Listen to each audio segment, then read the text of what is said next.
Today we're going to take a look at how much a Rolex actually costs and break that down into 4 different price points and look at watches from each category.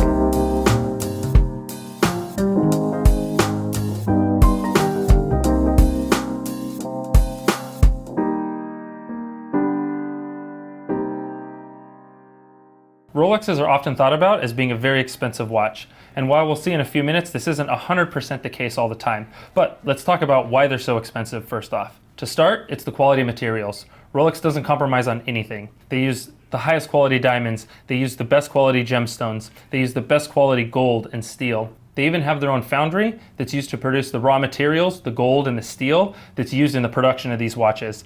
And all of this combined, it takes about a year for a Rolex to be completed from start to finish. We're going to talk about Rolex prices, but we're going to break it down into 4 categories. First, we're going to start with watches that can be had for under $5,000. Then moving up a step, we're going to look at watches in the $5,000 to $10,000 range, and then watches in the $10,000 to $20,000 range, and finally it's going to be watches $20,000 and above. So let's start by having a look at some watches that can be had for under $5,000. There's actually some pretty good options here. When you look, there's a few different models we have here. The Rolex Datejust, the Air King, and the Oyster Perpetual. All of these watches can be had under $5,000, and there's a lot of different variations and options in each of these models. Most of these watches are going to be older models, but you can get something newer like this Oyster Perpetual over here, which is really nice. This is a newer model and it has the updated bracelet and clasp. The next category we're going to take a look at is watches that can be had for the $5,000 to $10,000 range. Here we start getting into some sport models, some stainless steel watches. We also start getting into some two-tone things. Here we have the Rolex Explorer. You can get pretty much any Rolex Explorer for under $10,000, which is nice. We also start getting into the dive watches, the Rolex Submariner. Not the newer one, but the older one like we have here, the 16610, can be had in this price range.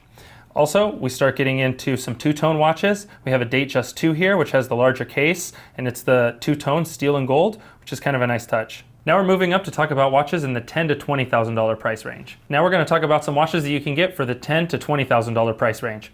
Now once you get up to this range, you can start getting into some of the more desirable pieces, some of the more precious metals. Like for example, here we have the 36mm day date in solid gold.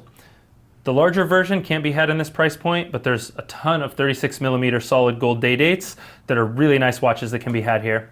Also, we start getting into some of the more desirable stainless sport models. We have the newer ceramic bezeled models, like this GMT Master 2 and the Batman.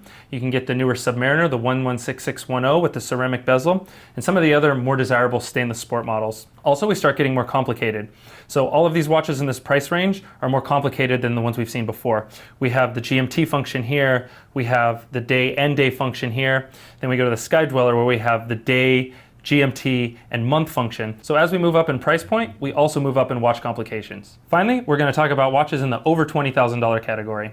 Now here we start getting into some vintage watches, we start getting into watches with more precious metals, and we also start getting into the really desirable pieces. This is the price where we'll find some of the most popular watches today. Like for example, here we have the Rolex Ceramic Bezel Daytona. Both the black and white dial versions are extremely popular. They're really hard to get, and they're trading for more than the retail value. If you want the more expensive precious metals or the more expensive gemstones, this is the price we're going to be in. Watches like this Platinum Day Date are a good example. Also things like diamond set bezels, diamond dials, diamond lug hoods. Any of the watches that have the more expensive precious metals or the gemstones are going to be in this price range. If you're into vintage watches, $20,000 price point is about when we start seeing some of the really nice examples. Definitely the sport models, the Sea Dweller, Submariner, GMT. These are all the watches that are going to be $20,000 and up. Depending on condition and originality, they can really vary. $20,000 is really the starting point when you start getting into some really nice vintage examples. Rolex is often thought of as an expensive watch, but we went over 4 different price groups and several watches in each of those groups to hopefully give you an idea of what you can get no matter what your budget. Thanks for joining us, and be sure to like and subscribe for more Rolex reviews, comparisons, and how-to guides.